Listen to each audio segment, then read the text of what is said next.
Alright, what is up, YouTube? It is I, HPJ. I am here with session 30 of the HPJ Podcast.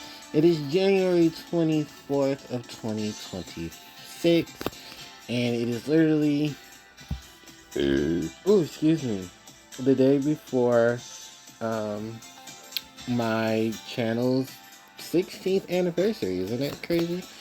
And, I'll have a video up about the 16 years of YouTube. It'll be a very short one because I promise it would be. But this is a podcast and it's different.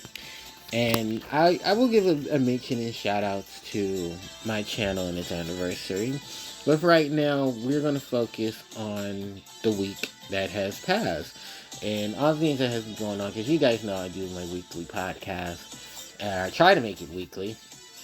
But I did not want to leave out this podcast because you guys definitely deserve this one. Because 30, it's the 30th.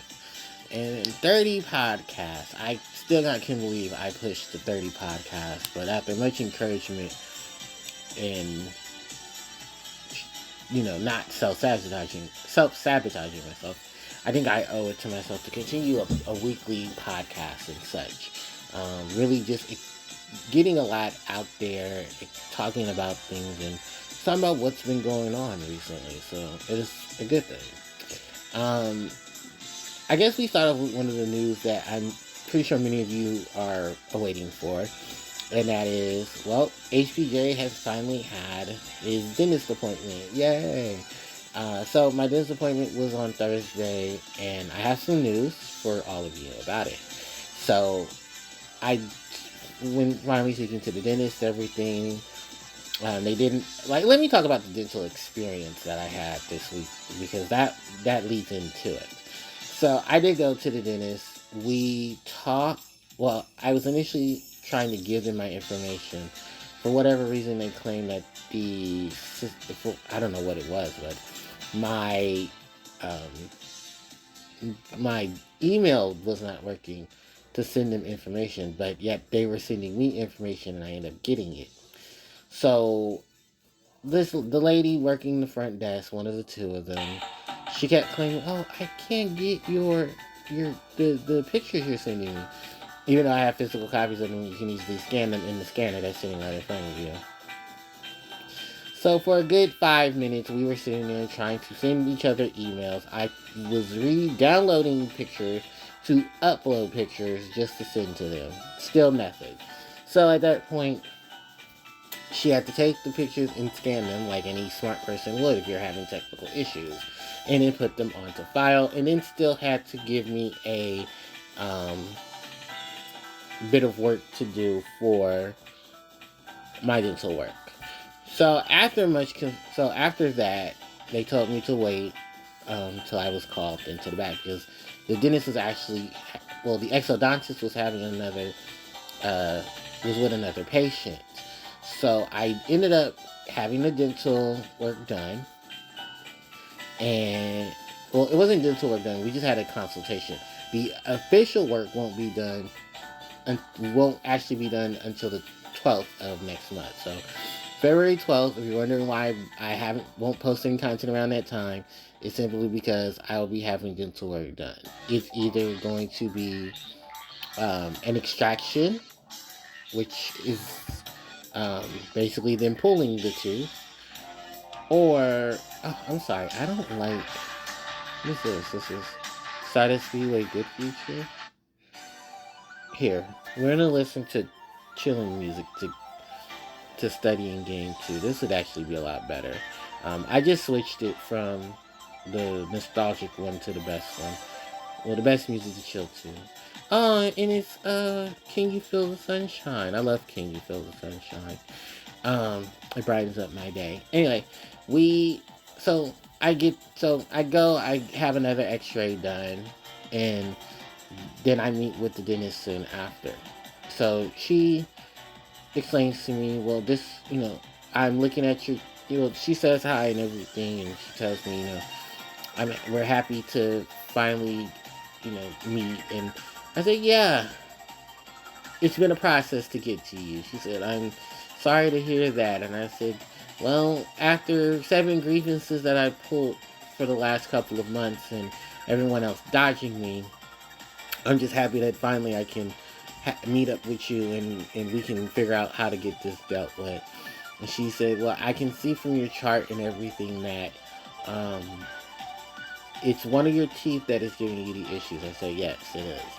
And I actually don't even know which tooth it is exactly. I just know that one of the tooth has a crack in it. That's what we have now found out, that the tooth that I'm having the issues with has a crack in it. She wants to pull the tooth. Well, there's 2 things that can potentially happen. They can either pull the tooth or do the root canal and do the crowning.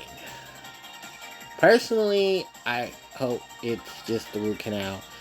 But if the tooth is cracked, then pull tooth. And she said it's a 50-50 chance, and also the issue is that the tooth may be infected. Not particularly sure and why she didn't check it, but she said it does look like it could be infected, but we will be catching it in time. So if they have to pull the tooth, she will have the equipment on hand to pull the tooth.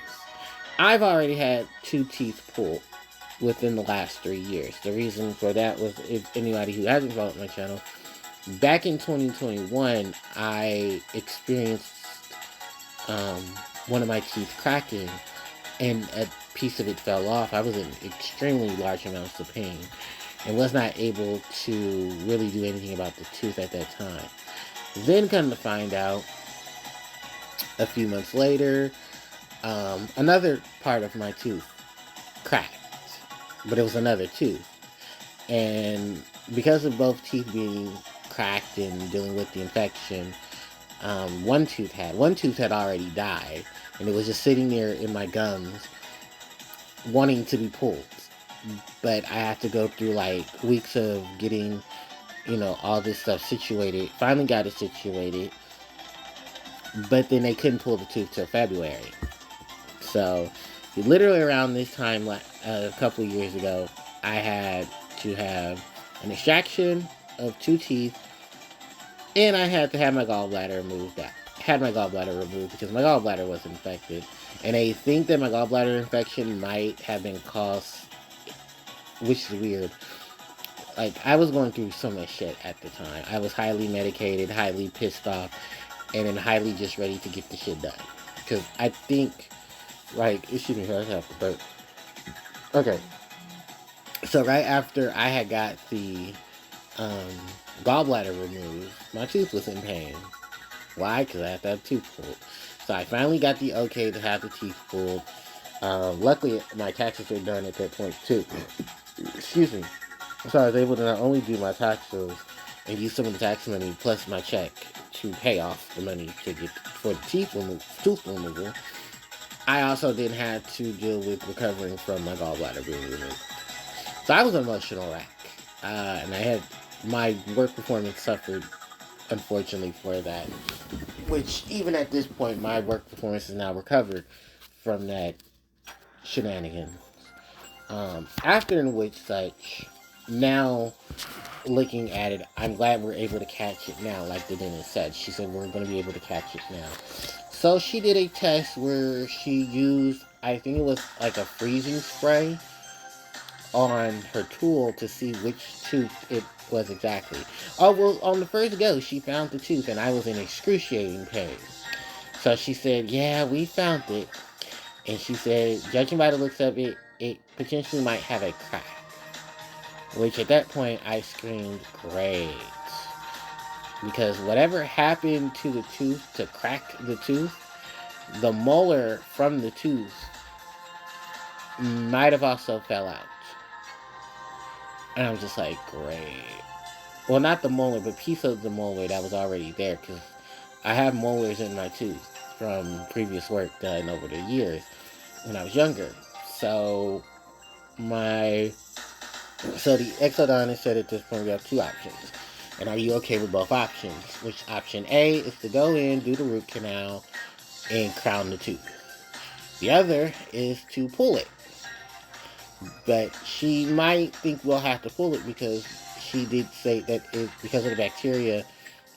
Well, from what I told her and what she read from the paperwork, the it's a high possibility that yes, it might be an infection in the tooth, and we'll have to pull the tooth. Which, still, I'm okay with that. So we agreed. Whichever one shall have the tools on the standby, she has to pull the tooth if the tooth is not recoverable. And we're going to meet on February 12th to do the operation.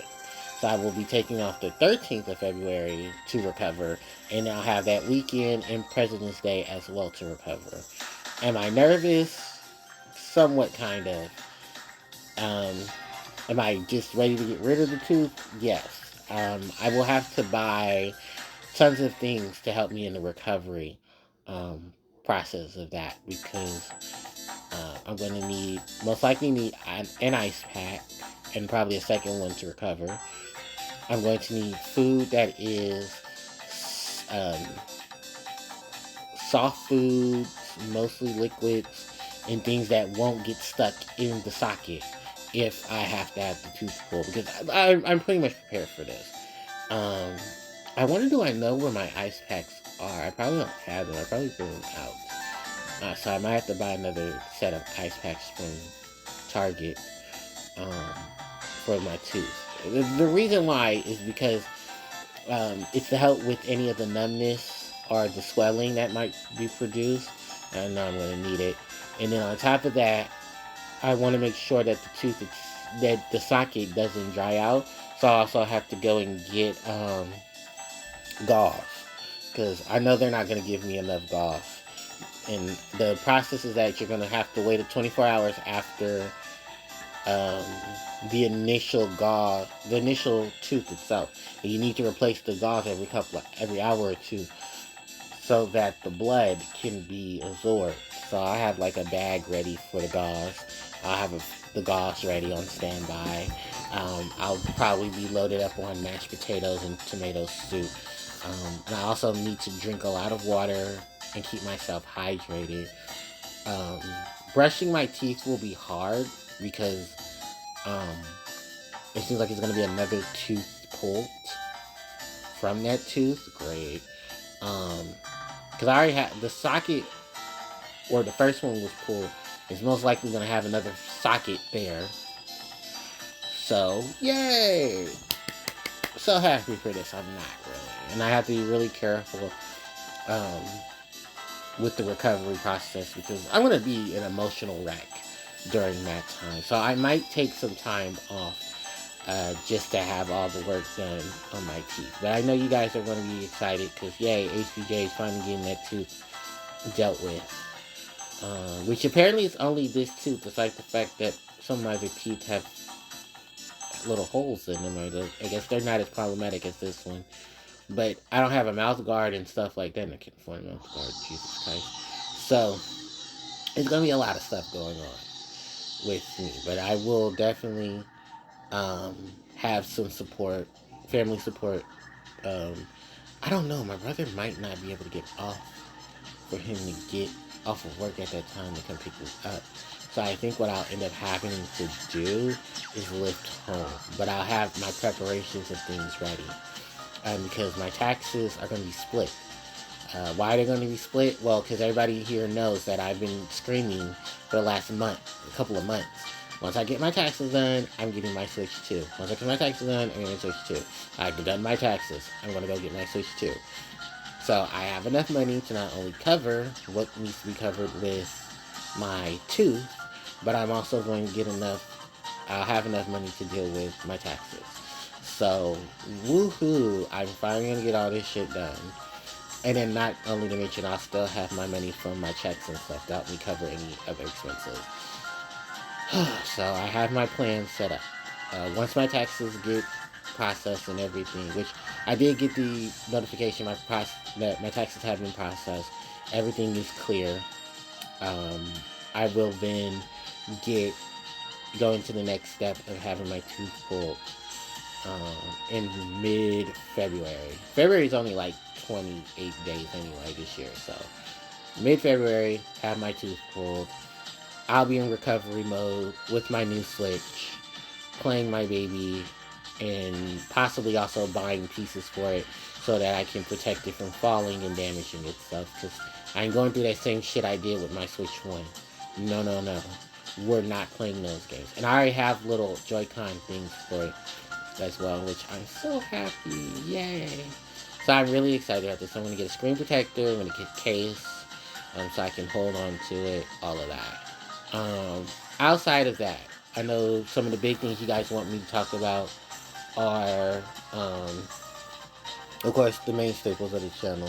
Yu-Gi-Oh! Digimon, Puzzles and Dragons. For the most part, I know, I'll start with probably the one that isn't frustrating me the most. I guess that's Puzzles and Dragons, but even then that kind of frustrates me. The Digimon collaboration is still going on. We have a couple of things. I don't have every card needed on each side. That's nothing new. A lot of people on Reddit have basically said, yeah, the Digimon collab basically is fucking us over. Gungo knows that it doesn't care because we're stupid enough to still buy into the gacha like it is. So, I mean, what can we do? One account has the necessary cards, the other doesn't. That's nothing new. I'm pissed because the other account has, my second account has my Yoli, my first account doesn't. It has the Davis, it has the Imperial Dramon. It only has one Imperial Dramon. So I need a second one. Can't buy the second one. You have to roll from the REM to get it. It's the lowest one on the poll. Same thing with the Hawthorne. I don't have the Hawthorne. It's crazy. All the stuff on my first account is right there. All the stuff on my second account is where I need it. If I can exchange between two accounts, I definitely would. Why? Because I want to pick up, excuse me, what I'm missing on one account and put it on the other. So because of this whole situation, excuse me again, I'm just not able to pick up the cards like I want to. And I really, really would love to have Yoli on my main account. So hopefully by time February 1st comes, I'll be able to try to pick up another bundle and get Yoli. I really want Yoli so that I can build the team. I need a Yoli and I need an Imperial Dramon. That's the only two other cards I'm missing. And I know a lot of people are like, well, aren't there other pieces to it? Yeah, I know there are, but fuck you, because I really cannot handle dealing with the emotional damage I'm already dealing with from both ends. Then from there is the other additional shit that I'm dealing with Pad, and it's that, like, trying to get things from these damn machines are a painful mess. Because my main account, if I can get the chance, I'll buy the Imperial Dramon, and I'll have the Imperial Dramon ready. So I'll have Davis, Imperial Dramon, and all of them together. Actually, let me check this real quick, just to make sure I have it. Because one team, I have enough to get at least one Imperial Dramon. So I have the Yoli, but I don't think I have the Davis. Digimon. Yeah, I don't have the Davis on my second account. I just have the Yoli, Sora's. I have basically a team set for Omnimon, because I did at least have one Imperial Dramon Paladin mode, but I don't have two. So yeah, and then I had like a team. Oh, that's Parvati. Why is my Parvati here? I think I was clearing a dungeon that was specifically for green, and I ended up using my super reincarnated Parvati. Outside of that, really, there's not much that I can really say for the teams, but I'm just excited to have my teams ready for when I run into what upcoming content is coming up, because I am still needing to clear more of the dungeons and stuff from it, but it is not easy. It is not at all. From there, since we are talking about Digimon, the Digimon trading card game has now announced its next wave of stuff. The structure decks for Data Squad and Daybreak Digimon Break and Digimon Data Squad, that will be coming out, I believe, in either March or April. And it will have, of course, the new dual cards. So it's an auction card and a Digimon in one. And once you, it's it's it sounds like simplicity on paper, but I need to see it executed, and then I'll decide if it's worth investing in. To be very honest with you, after everything that's going on with Digimon, personally, I don't want to invest in any more Digimon cards unless I know for a fact it's going to be some good retribution.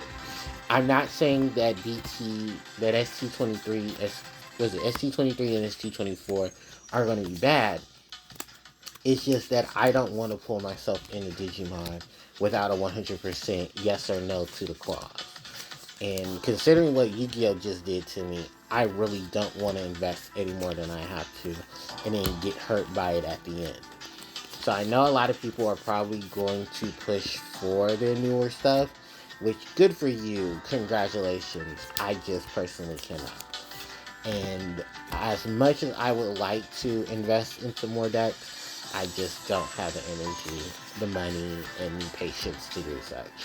I don't really have the patience and stuff to do that with Digimon either. I'd rather just focus on playing video games. Um, and it's something that I have really decided that for a while I want to just take a break from card games. And I just want to play my video games because I miss playing video games. Honestly, I do. Um, During the Christmas break, I really did experience the yearn for wanting to play some of these video games because all these damn cards were just in the way. So I want to go back to playing them because I did get the chance to play the Link to the Past. I'm almost done with Link to the Past. I hate the final dungeon. That's literally it. Because where I am in the final dungeon, I'm really about to die and I need to go get support for that last room. Um, but you can leave the dungeon and come back and you'll still have everything set. So I really do want to finish the Link to the Past before February. And then once I finish Link to the Past, then I'll move on to another game or two. Because I don't want to start no new games. I honestly don't. Especially ones that are like adventure based or platform based and stuff like that. Platformers are easy. I just don't want to start another game and then have to leave it to the side because I still need to finish Majora. I still need to finish Ocarina in terms of Zelda, which means I can't touch Wind Waker till I finish Majora and Ocarina. I think I'll have it easier with Majora because I will use the Fierce Deity mask. Like, I'm not gonna punk out like most live streamers. Like, oh, it's too easy to play it when you play with the Fierce Deity mask. I mean, but that's the point. That's why they put it in there. You can only use it in boss battles.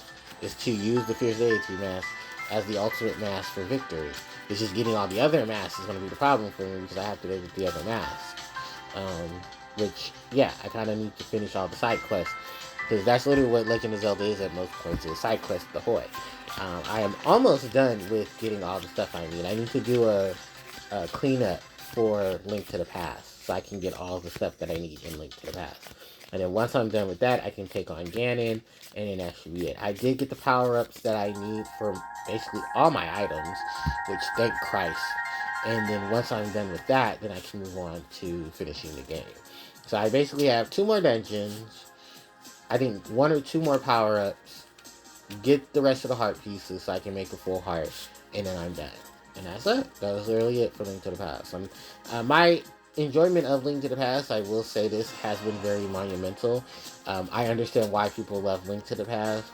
It's, the only real issue I have is switching between the Dark World and the Light World, because unless you go to a specific portal, because there's no portal in the Light World, in the Dark Worlds, you have to go via the mask to get the mirror to go back to the Light World.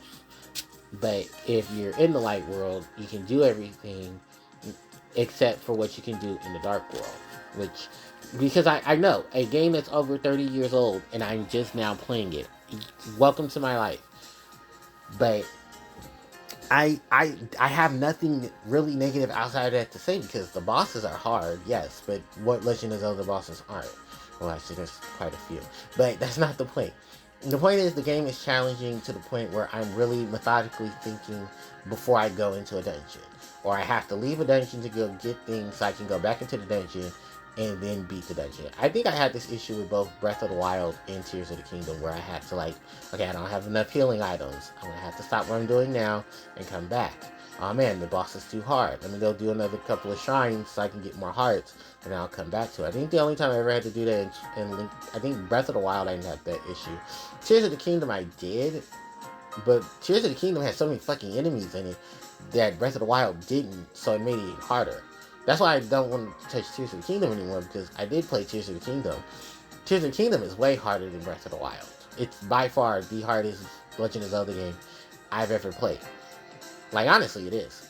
And I do not, because I have my love and hate for Tears of the Kingdom. And it definitely stems from what Breath of the Wild did. I'm not saying Breath of the Wild is a bad game. I love what Breath of the Wild did.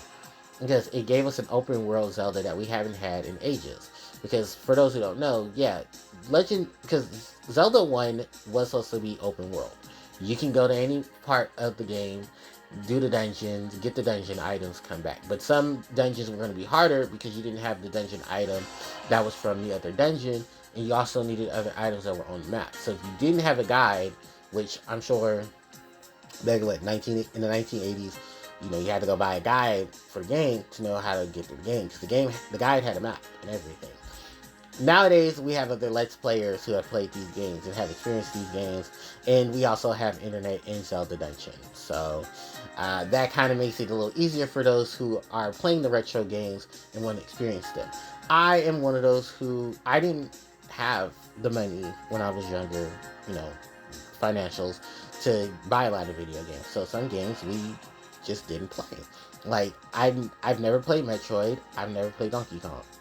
Actually, I don't think that's true. I think I played at least one Donkey Kong game. I think it was the first Donkey Kong game, but that was for like a system, and I barely remember if I played Donkey Kong. But I know I have never played Metroid. I have no interest in playing Metroid, and I have nothing negative to say about the Metroid series, because I'm not a fan. I'm not a fan of the Metroid series because I've never experienced Metroid. I never played any of the old ones. I've never played any of the new ones. I have access to them, yes, but it's just not my cup of tea. Which is funny though, because a game that is technically coined the phrase Metroidvania, I have played Metroidvanias. I played Mega Man. I played Shantae, where those games had a lot of backtracking, a lot of going back to areas that you've already explored and probably have newer enemies, or you have, techniques from later on in the game so you can go through those areas with ease. And that's something that Metroid started, or it's Metroid and Castlevania had started. So, Metroidvania is basically what they called it. It was like, going backtracking and stuff like that. So, I've experienced it, but I've never experienced it from the games that have actually done it. And sorry guys, you will not hear me say I finally played a Metroid game, because I just don't have an interest in Metroid. But I will respect Samus in the series of Metroid, because Metroid gave us the first badass female character in the world of gaming. Like, she is the first female character that literally, sported the term bad bitch. And she is a baddie. Like, if you've ever seen Samus out of her suit, she is a blonde-haired, 6-foot tall Amazoness, and she's ready to step on you. And damn, can she fight. She's awesome. But I just never played, outside of Smash Brothers, I've never actually played a game that had just, like, her in the game. I played Smash Brothers, it's not her. I didn't even know she was a girl till I played Smash Brothers. And then when I saw, them talking about her in those games, I was like, oh, she's a woman. Oh, that makes a lot more sense. And then that's when I discovered, homegirl is a homegirl. I was like, oh, so homie's a homie girl. Homie's a homegirl. Okay, gotcha. And she's a badass. And Ridley, and then the history behind Ridley and everything. It's just a lot of stuff. It's a lot of good history, though, I will say that. I think it's funny enough that I say this, because one Metroid game I do have an interest in is the Metroid game that for the DS, I believe, Prime Hunters. Because Johnny played it on his channel, and I was very intrigued with how well that game looked. But I don't, I, I, I, I don't know where to start in Metroid if I ever decided to. And Donkey Kong has too many entries in it that it's just like I don't want to pull from that either. I don't want to play any of the Prime games.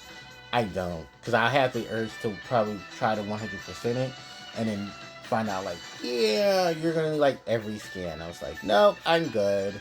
Nope, I've had that experience with Digimon. I do not want to constantly do things to scan things just to get a 100% log, which is part of the 100% in the game. So no, I'm good. So yeah, if you're wondering why I'm not touching that, that's for its reasons. And then just off the safety of that, um, shit, yeah. I'm sorry, I got a little sidetracked. I'm supposed to be talking about stuff for Digimon, but yeah, that's pretty much what's going on. I'm gonna put my prime focus on new content, on my stuff to busy with that. I don't have any decks planned for the future.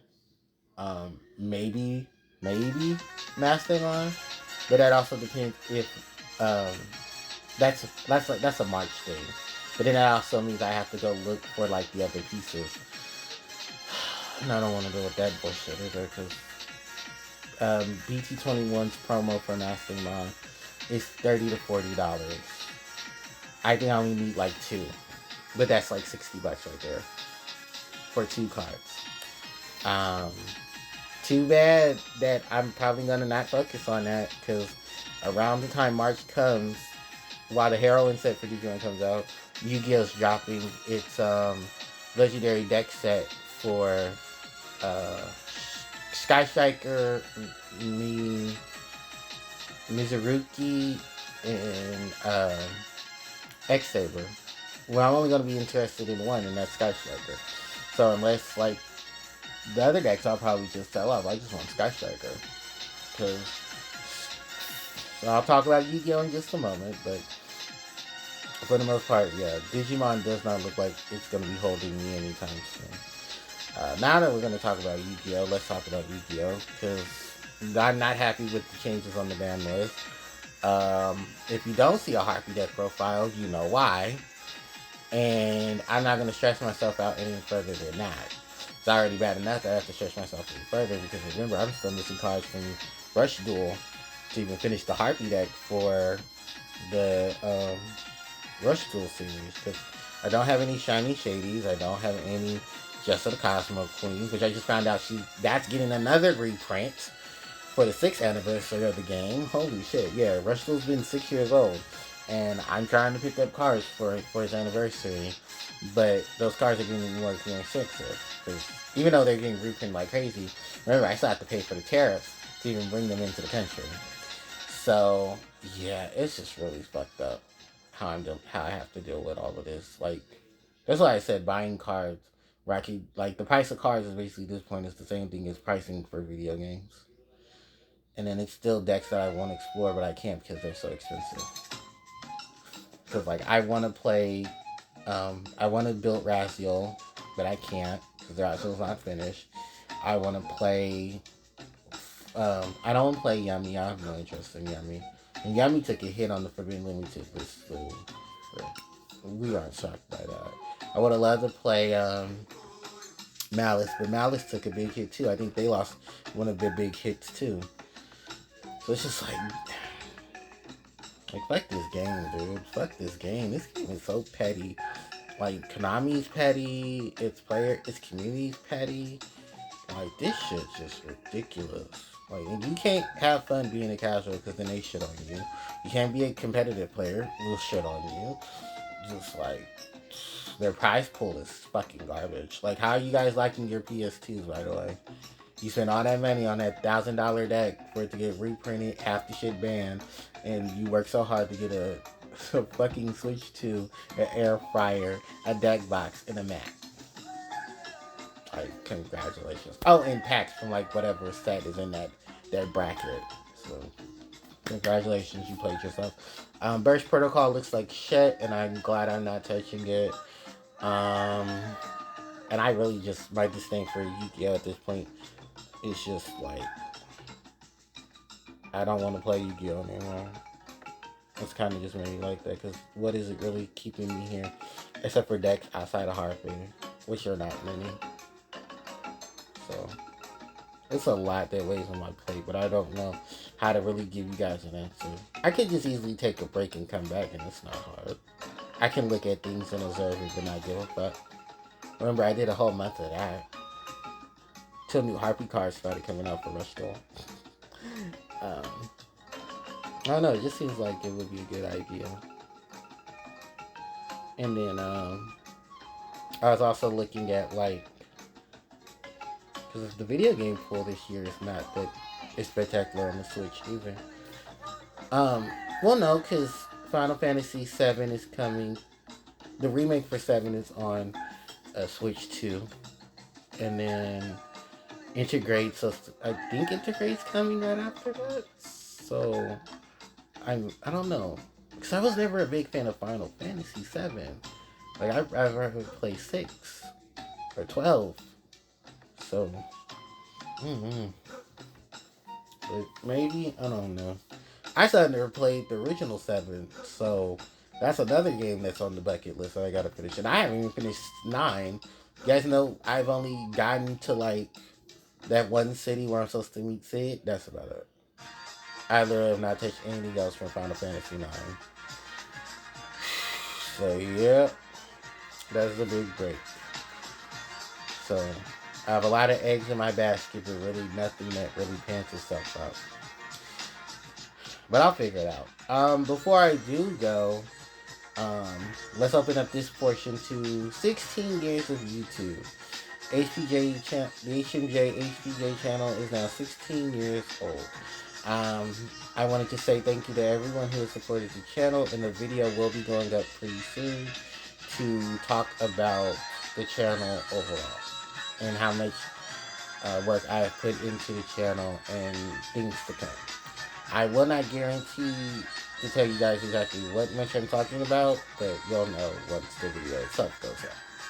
And I'll probably have to schedule it so it can go up tomorrow, which will be the 25th of January. So, yay. Excuse me. My apologies for that. But it is time to wrap up the podcast. And thank you guys so much for watching 30 sessions of the HPJ podcast. I know the first 10 have not been good, trust me. I've been recording them. But the last couple have definitely hit that mark. And I'm glad I didn't quit when I wanted to quit, and I was convinced to not do that, which is smart, which is thank you.